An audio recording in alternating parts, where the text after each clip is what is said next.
This is a series of 7 brief readings of articles concerning the American Revolution. The first is an article written by Charlene Myers. She is an associate professor of history at Villanova University. Before moving on to her article, I briefly do want to go over a chronology concerning the American Revolution. Our former president of the United States from 1977 to 1981, Jimmy Carter, once said, quote, "The American Revolution opened a new chapter in human history. For the first time, a nation made 2 moral and philosophical principles the basis of government and society. That all men are created equal and that all the powers of government are derived from the consent of the governed. The decision by 3 million American colonists to take their future stake on the principles of equality and representative government has shaped the nation's history over more than 2 centuries.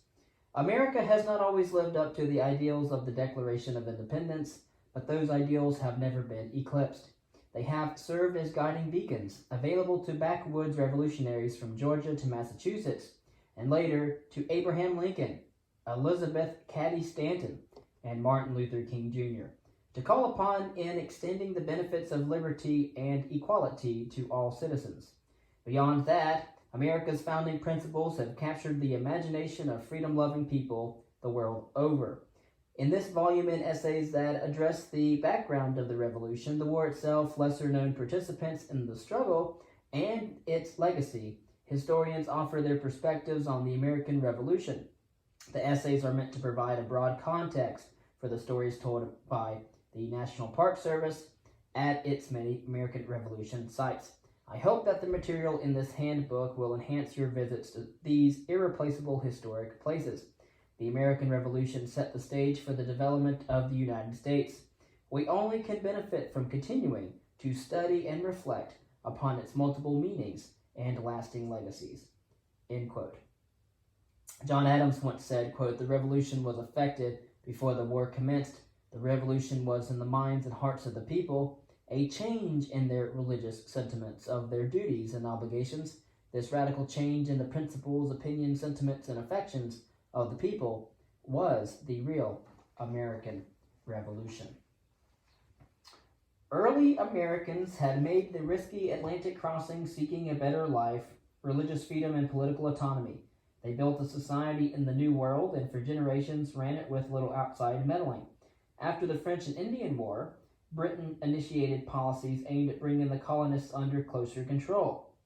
Tensions grew. Many Americans stood firm in their belief that the king had suspended their natural rights. Increasingly, resistance leaders banded together. The stage for the revolution was set. Concerning the dates between the years 1763 and 1774, on February the 10th, 1763, the Treaty of Paris ended the 7 Years' War, also known as the French and Indian War. Left in debt from war, Great Britain looked to colonies for revenue to pay for future colonial protection. On October the 7th, 1763, the Proclamation of 1763 bars settlement west of the Appalachian Mountains. On April 5th, 1764, the Sugar Act imposes stricter trade regulation and duties on sugar and molasses. On the 22nd of March, 1765, the Stamp Act places tax on printed matter and legal documents. On June the 29th of 1767, Townshend Revenue Acts created the new import duties for the colonists. On October of 1768, British soldiers arrived in Boston to enforce compliance with new regulations.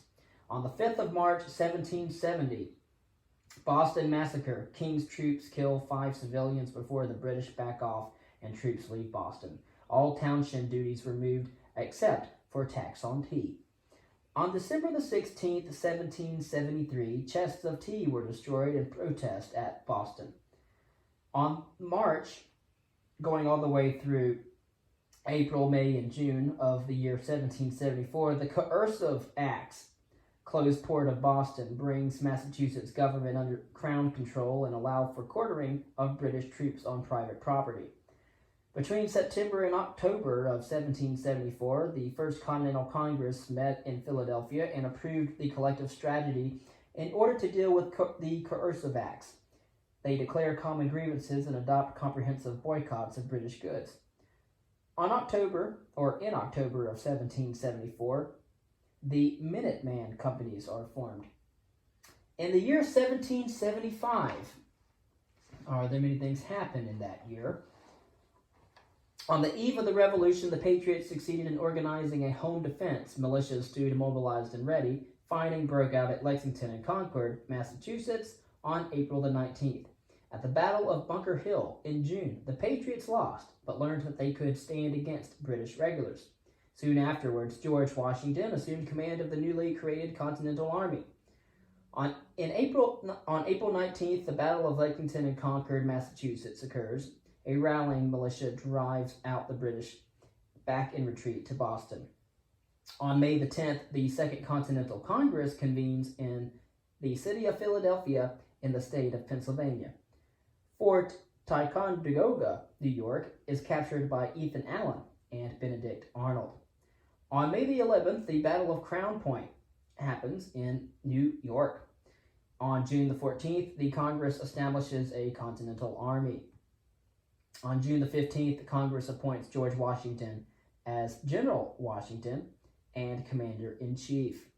On June the 17th, at the Battle of Bunker Hill, also known as Breed's Hill in Massachusetts, the British seize their objective but suffer severe casualties. On the 3rd of July, General George Washington assumes command of the Continental Army in the state of Massachusetts. On July the 5th, the Continental Congress adopted the Olive Branch Petition in effort to reconcile differences with Britain. In the middle of July, the Continental Army encamps at Cambridge, Massachusetts. On the 28th of August, hoping to gain a 14th colony to aid in fight against Britain, the Patriots began a campaign to capture Quebec in Canada. On the 13th of October, Congress authorizes the Continental Navy. On the 18th of October, the British naval forces bombard and burn Falmouth in Maine. In November, King George III rejected the Olive Branch Petition. On the 7th of November, Lord Dunmore, the royal governor of Virginia, offers freedom to slaves who joined the Crown forces. On the 10th of November, the Congress established Continental Marines. On the 14th of November, General Richard Montgomery's forces occupy Montreal. On the 9th of December, Patriots defeated British at the Great Bridge in Virginia. On the 30th of December, George Washington ordered recruiting officers to allow free blacks to join the Continental Army. And on the December 31st, the Battle of Quebec occurred in Canada. In 1776, while Penns declared political independence on paper, the cause was nearly lost on the battlefield. Thomas Paine's common sense won many over to the cause. Congress took the dramatic step of declaring independence from Britain in the month of July. After being pushed to the brink, the Continental Army's daring Delaware River crossing and victory over the Hessians at Trenton gave new life to the cause. On the 1st of January, 1776, British thwart Montgomery and Arnold's assault on Quebec. The invasion of Canada fails. On the 5th of February, New Hampshire becomes the first colony to declare full independence. On the 19th of January, Thomas Paine published his pamphlet called Common Sense. On the 27th of February, Patriots defeated a Loyalist force at the Battle of Moores Creek Bridge near Wilmington, North Carolina. On the 2nd of March, the Americans fortified Dorchester Heights, Massachusetts, using cannon brought from Fort Ticonderoga by Artillery Chief Henry Knox. On the 3rd of March, Congress appointed Silas Deane as diplomatic agent to France in hopes of securing military aid. During the days of the 3rd and 4th of March, Continental Navy and Marines raid on the British colony of Nassau in the Bahamas. It yields quantities of valuable military stores. On the 17th of March, American siege forces British to evacuate Boston. On the 31st of March, Abigail Adams, the wife of Mr. John Adams, issued historic plea for women's rights, urging her husband, John, to remember the ladies as Congress drafts the new laws. In the month of April, the Continental Army leaves its first winter encampment at Cambridge, Massachusetts.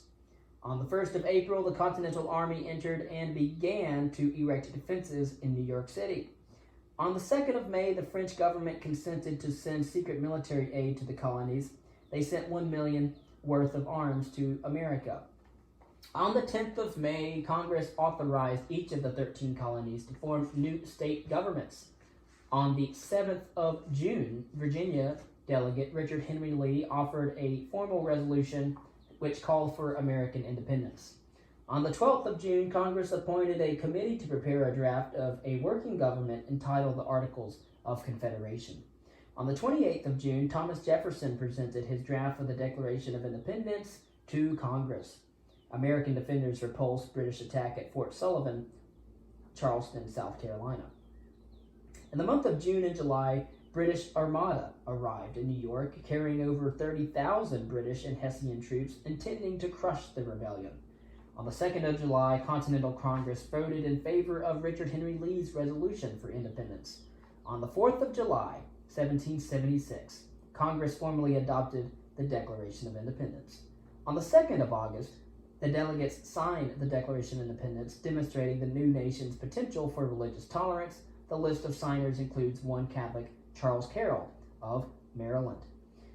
August 27th, 28th, and 29th, the British, commanded by William Howe, defeat Washington's outnumbered army at the Battle of Long Island in New York. The Americans evacuate to Manhattan. In the month of September, Congress appointed Arthur Lee and Benjamin Franklin to assist Silas Deane in diplomatic missions to France. On September the 12th, Washington evacuated New York City. On September 16th, the Americans hold off the British at the Battle of Harlem Heights in New York. On the 22nd of September, British hung Patriot Nathan Hale for spying. During the days of the 11th and 12th of October, British overpowered Benedict Arnold's small fleet at the Battle of Valcour Island on Lake Champlain, New York, but this valiant action halted the British lake route invasion of New York. In October, on the 13th day, the British occupied Crown Point in New York. On the 28th of October, Howe's army achieved a costly victory over George Washington at the Battle of White Plains in New York. On the 16th of November, the British captured Fort Washington, New York, on the east side of the Hudson River. On the 20th of November, the Americans forced to abandon Fort Lee, New Jersey, on the west side of the Hudson River, and New York City is now in British hands. On the 19th of December, Thomas Paine published The Crisis, which helps rekindle the fires of Libertas during the darkest hour of the Revolution. On the 25th of December, with an army enlistment about to expire at the year's end, Washington must act. The Continental Army began daring Christmas night crossing of the Delaware River. On the 26th of December, General Washington's victory over the Hessians at Trenton, New Jersey, gave new life to the cause. And in the coming year, Congress in Washington built an army for the war based on long-term enlistment. In the year 1777, the Americans cut short a British plan to divide and conquer the colonies. The British surrendered to a large force of the Continental Army after the battles of Saratoga in New York, but were able to capture the Patriot capital at Philadelphia. In December, an optimistic but weary Continental Army marched into the winter quarters at Valley Forge. On the 3rd of January, 1777, Washington followed up triumph at Trenton with a victory at the Battle of Princeton, New Jersey. On January the 6th, the Continental Army entered a second winter encampment of the war at Morristown, New Jersey. And in the month of May, after facing defeat by the Patriot militia along the southern frontier, Cherokee Native Americans are forced from their land in South Carolina. On May the 28th, the Continental Army left Morristown, New Jersey. In the month of June, British under the General John Burgoyne began lake route invasion from Canada. On the 6th of July, British forces Americans to abandon Fort Ticonderoga. On the 20th day of July, after struggle with Patriot forces along the Carolina and Georgia frontiers, the Cherokee give up land in western North Carolina. On the 27th of July, Lafayette arrives in Philadelphia to volunteer for the American cause. Between August 2nd and August 23rd, the Patriots successfully defended Fort Stanwix in New York against intimidating British assault, halting one prong of planned English offensive. On August the 6th, 1777, in one of the bloodiest actions of the entire war, the Mohawk War, Chief Joseph Brant and British allied Indians ambushed and engaged New York militia outside Fort Stanwix at Oriskany, New York. Oriskany. On August the 16th, Hessian component of General Burgoyne's offensive defeated at Bennington in Vermont. On August the 25th, the British landed at Head of Elk, or Chesapeake Bay, Maryland, and began campaign to capture Philadelphia. On the 2nd of September, the zealous Pennsylvania government arrests prominent Philadelphia Quakers for not supporting the Patriot causes and sends them into exile in Virginia. On September the 11th, Washington gives ground after losing hard-fought Battle of Brandywine in Pennsylvania. On the 19th of September, at the First Battle of Saratoga, or Freeman's Farm, New York, Burgoyne's army is shaken by encounter with Arnold and Morgan's riflemen. On September the 21st, the British carry out victorious nighttime bayonet assault on Anthony Wayne's Pennsylvania troops at the Battle of Paoli in Pennsylvania. Between September 22nd and September 26th, the English outmaneuver the Continental Army and capture Philadelphia. On the 4th of October, George Washington's bold counterattack at the Battle of Germantown in Pennsylvania falls short, and on the 7th of October, at a second Battle of Saratoga at Bemis Heights, New York, Arnold defeated British forces, and they retreated. On the 17th of October, Burgoyne surrenders his trapped army to General Horatio Gates. On the 22nd of October, Hessian attack on Fort Mercer, New Jersey, is firmly repulsed. Between November 10th and 15th, Fort Mifflin, Pennsylvania, is reduced and evacuated after valiant American defense. On the 15th of November, the Articles of Confederation are adopted by the Continental Congress in York, Pennsylvania. And then on December 19th, 1777, the Continental Army entered the third winter encampment of the war at Valley Forge, Pennsylvania. In 1778, the tide began to turn. European recognition, existence, and military professionalism came to America in 1778. By February, American diplomatic efforts and military achievements yielded an alliance with France. At the Battle of Monmouth in New Jersey in June, the Americans claimed victory over their opponent. In November, the Army set up their winter quarters with business-like efficiency at Middlebrook, New Jersey. On the 1st of February, Rhode Island Assembly enacts temporary law granting freedom to slaves who enlist in the predominantly African-American 1st Rhode Island Regiment. On the 6th of February, French alliance treaties are signed in Europe, and the 23rd of February, former Prussian officer Baron von Steuben arrives at Valley Forge to begin training program. On the May the 6th, the Continental Army formally celebrated French alliance at Valley Forge. On the 18th of June, British withdrawal from Philadelphia. On the 19th of June, the Continental Army leaves Valley Forge in pursuit of the British. On the 28th of June, Steuben-trained Continentals proved their mettle and forced the King's troops from the field at Battle of Monmouth, New Jersey. In the month of July, George Rogers Clark carries out audacious operation against British-held posts in present-day Indiana and Illinois, capturing Kaskaskia, Cahokia, and Fort Sackville at Vincennes. On July the 10th, France declared war on Great Britain. On the 29th of August, French alliance gets off to a rocky start as uncoordinated Franco-American attack on Newport, Rhode Island, fails. In November, the Continental Army begins their fourth winter camp at Middlebrook, New Jersey.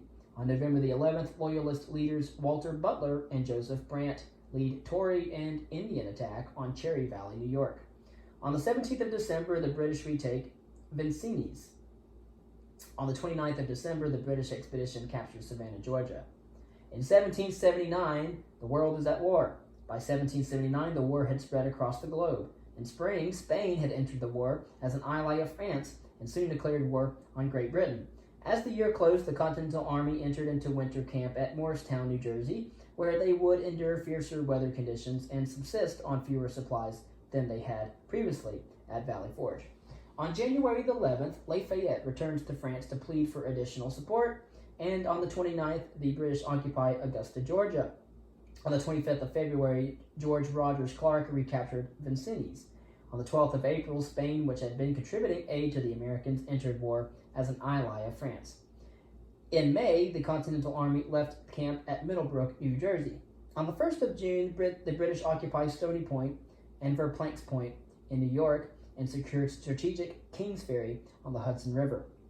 On the 21st of June, Spain formally declared war on Great Britain. On the 16th of July, Anthony Wayne captured formidable fortress Stony Point in New York during a daring night assault. In the months of July and August, the American attempt to attack Maine failed miserably. On the 19th of August, Henry Lighthorse Harry Lee carries out successful offensive against Paulus Hook in New Jersey, a British stronghold on the Hudson River. On the 29th of August, in the only battle of General John Sullivan's punitive campaign against the Iroquois, the Continental Army defeated Tory and Indian forces at Newtown, New York. In the months of September and October of 1779, the Allied forces failed to dislodge British garrison during the disappointing siege of Savannah, Georgia. On the 23rd of September, John Paul Jones defeated frigate Serapis near the English coast. On the 25th of September, Congress appointed John Jay minister to Spain. And then on December the 1st, the Continental Army came into the war's fifth winter encampment at Morristown, New Jersey, where the Army endured an extraordinarily harsh winter. 1780 was a bad year. A worsening economy, military disaster in the South, and treason all undermined the war effort in 1780. 2 South Carolina defeats, the capture of Charleston and its large American garrison, and subsequent loss at Camden made the Patriot situation in the South extremely tenuous. Benedict Arnold's treasonous attempt to hand over the plans to Fort West Point, New York, added insult to injury. On March the 14th, again this is 1780, the Spanish take British-held post at Mobile, Alabama. On the 29th of March to May 12th, the British General Sir Henry Clinton besieged Charleston, South Carolina, and compelled the surrender of its garrison of 5,500 troops. On the 29th of May, brutal treatment of surrendering force at the Battle of Waxhaw, South Carolina, by bloody Tarleton aroused patriots and their fury. On the 22nd of June, the Continental Army left Morristown encampment. On the 23rd of June, the Continentals under Nathaniel Greene repulsed the attack led by General Knighthausen at the Battle of Springfield, New Jersey.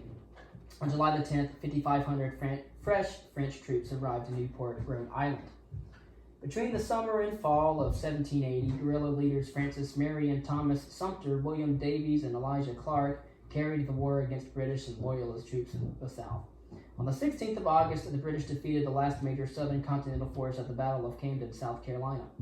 In the month of September, Washington foiled Arnold's plot to surrender West Point, New York, but Arnold escaped. On the 7th of October, intimidating British tactics backfire as swarms of riled frontiersmen annihilate Patrick Ferguson's Tory force at the Battle of Kings Mountain, South Carolina. In December, England declared war on Holland. The Continental Army entered its sixth winter with encampments in New York's Hudson, Highlands, and Pompton and Morristown, New Jersey. On December the 2nd, Nathaniel Greene assumed command of the beleaguered Southern Army and put British off guard by dividing his forces in the face of superior numbers. In 1781, Nathaniel Greene's masterful strategies as well as Franco-American cooperation secured victory in the South. After Greene frustrated General Lord Charles Cornwallis's design in the Carolinas, the British general moved to Virginia, where the Allies trapped his army. Yorktown was not the end of the war, as George Washington and his other generals had to contend with the British garrisons that still remained.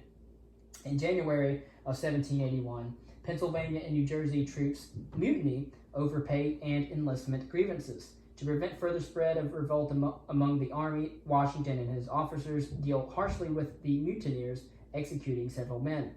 On the 17th of January, Daniel Morgan won one-sided victory against British at the Battle of Cowpens in South Carolina.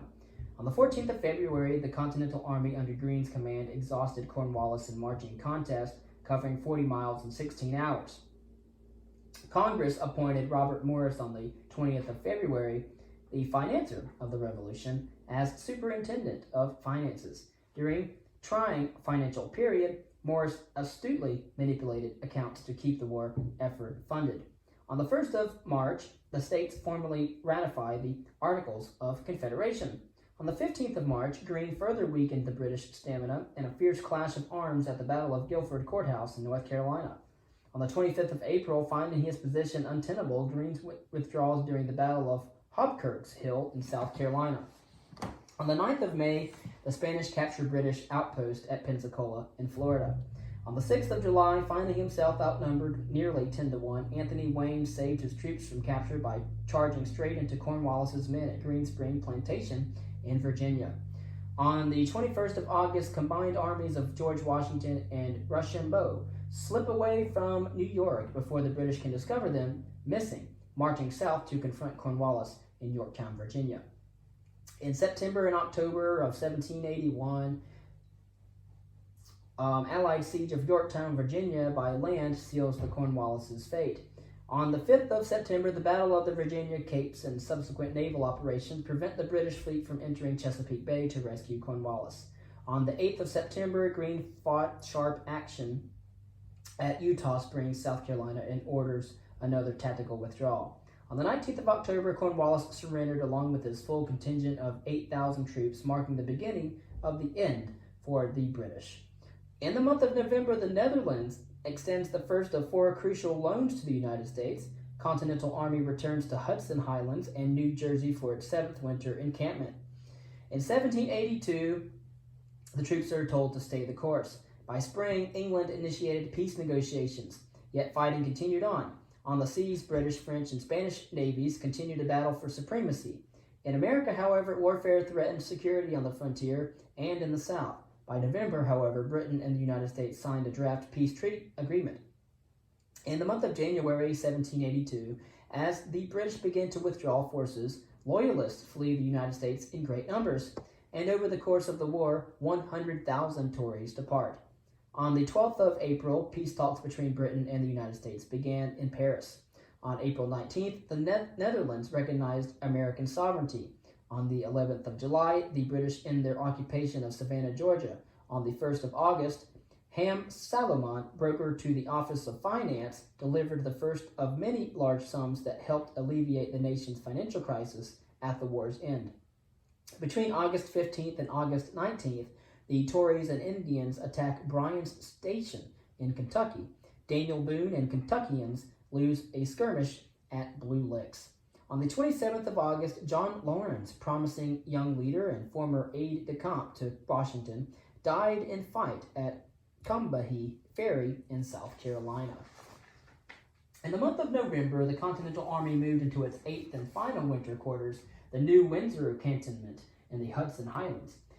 On the 10th of November, in the last battle of the American Revolution, George Rogers Clark attacked Shawnee town of Chillicothe, Ohio. On the 30th of November, the American and British ministers agreed upon preliminary peace. On the 14th of December, the British evacuate Charleston, South Carolina. In the year 1783, peace is finally obtained, and America acquired independence, but domestic troubles threatened. As the war wound down, George Washington drew on his leadership ability to keep order amongst a mostly idle, unpaid, and discontented army. On the 3rd of September, ministers signed the Treaty of Paris that officially ended the war.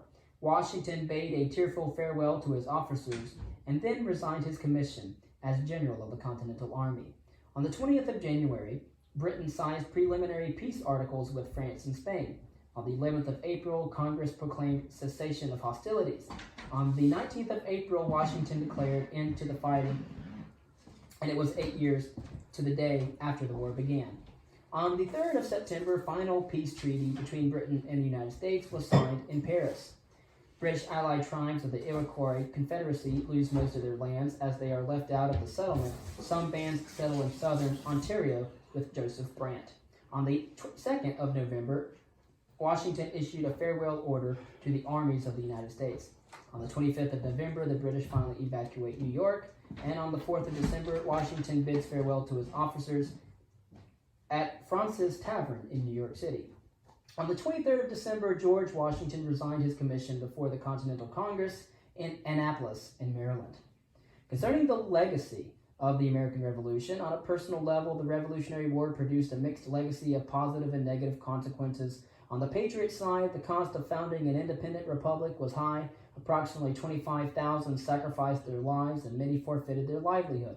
The success of the Revolution brought scorn to those loyal to the crown, and most of them lost fortunes and homes.